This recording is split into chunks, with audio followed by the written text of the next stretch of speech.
Halo Bray, balik lagi dengan tukang clipping yang kali ini akan menginformasikan pidato DNA Aidit yang kontroversial bagian 2. Jika kalian baru menonton pidato DNA Aidit yang kontroversial bagian 2 ini, maka sebelumnya silahkan tonton pidato DNA Aidit yang kontroversial bagian pertama yang link videonya sudah ditulis di deskripsi. Hatta ingin berkuasa sewenang-wenang lagi. Berdasarkan pengalaman dengan peristiwa Madiun, di mana Hatta menelanjangi dirinya sebagai manusia yang tidak berperi kemanusiaan, maka saya seujung rambut pun tidak ragu bahwa Hatta, seperti belum lama berselang dimuat dalam koran-koran, pernah mengutipnya kepada Firdaus AN, hanya bersedia berkuasa jika tidak bisa dijatuhkan oleh parlemen. Kalau mau tahu tentang Hatta, inilah dia, inilah politiknya, inilah moralnya, inilah segala-galanya, yaitu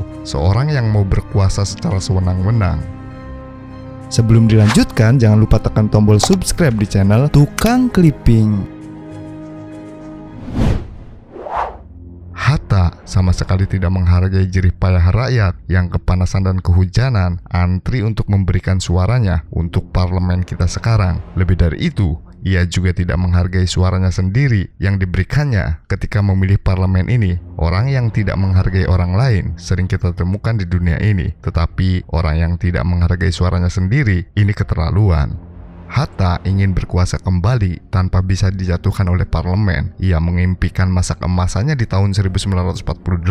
Kali ini, yang mau dijadikannya mangsa bukan hanya putra-putra Indonesia asal suku Jawa dan Batak, tetapi juga putra-putra suku lain, termasuk putra-putra suku Minangkabau, karena PKI sekarang sudah tersebar di seluruh Indonesia dan di semua suku. Tetapi sebelum Hatta sampai ke situ, perlu saya peringatkan bahwa dalam tahun 1948, ia hanya berhadapan dengan 10.000 komunis yang hanya tersebar secara sangat tidak merata di Pulau Jawa dan Sumatera. Karena PKI ketika itu dilarang berdiri di daerah pendudukan Belanda. Tetapi sekarang, Hatta harus berhadapan dengan lebih 1 juta komunis yang tersebar di semua pulau dan di semua suku. Saya perlu menyatakan ini hanya untuk menerangkan betapa besar akibatnya kalau Hatta bermain tangan besi lagi, dan besi pun bisa patah.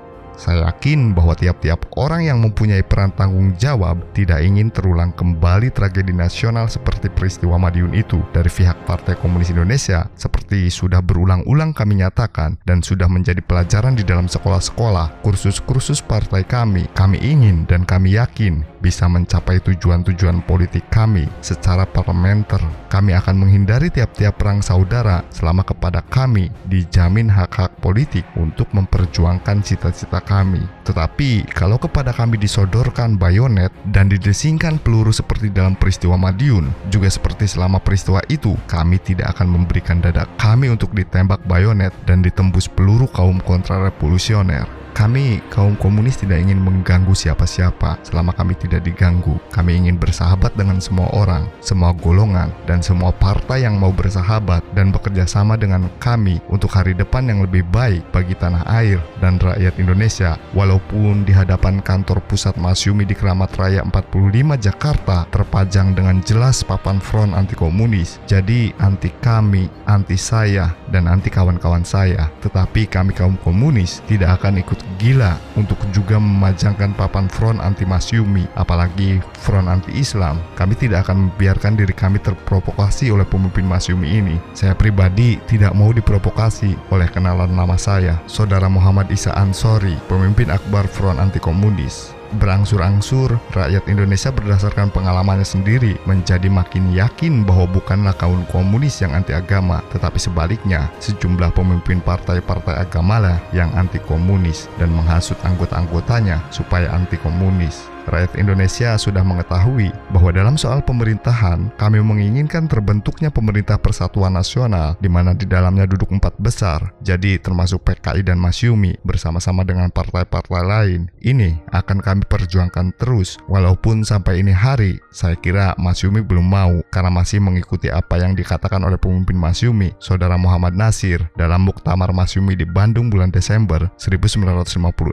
Dalam muktamar tersebut, Saudara Muhammad Nasir mengatakan antara lain bahwa pimpinan Partai Masyumi meletakkan strateginya menghadapi pembentukan kabinet kepada dua kelompok pikiran, yaitu A. Memulihkan kerjasama antara partai-partai Islam, B. Menggabungkan tenaga-tenaga non-komunis dalam kabinet, parlemen, dan masyarakat, serta mengisolir PKI atau para kriptokointinis dari kabinet. Halaman 22, laporan Beleid Politik pimpinan Partai Masyumi. Cobalah renungkan, bukan persatuan nasional yang mereka ajarkan dan amalkan, tetapi perpecahan nasional. Mengisolasi PKI adalah identik dengan mengisolasi berjuta-juta rakyat Indonesia. Bagaimana persatuan nasional akan bisa tercapai dengan sikap yang a priori semacam ini? Sikap semacam ini hanya mempertegas keadaan politik di negeri kita, dan yang untung bukan bangsa Indonesia tetapi kaum imperialis asing yang menang, yang memang menginginkan peruncingan keadaan dan perpecahan di dalam tubuh bangsa kita. Jadi kapankah semua pemuka bangsa kita akan belajar dari pengalaman peristiwa Madiun yang tragis itu, supaya tidak lagi mengulangi kesalahan tindakan dan kebijaksanaan, agar persatuan bangsa kita terpelihara baik, supaya kita tidak gegabah dalam mengambil tindakan-tindakan, apalagi tindakan-tindakan yang bisa berakibat luas. Saya berusaha dan terus akan berusaha untuk menarik pelajaran sebanyak-banyaknya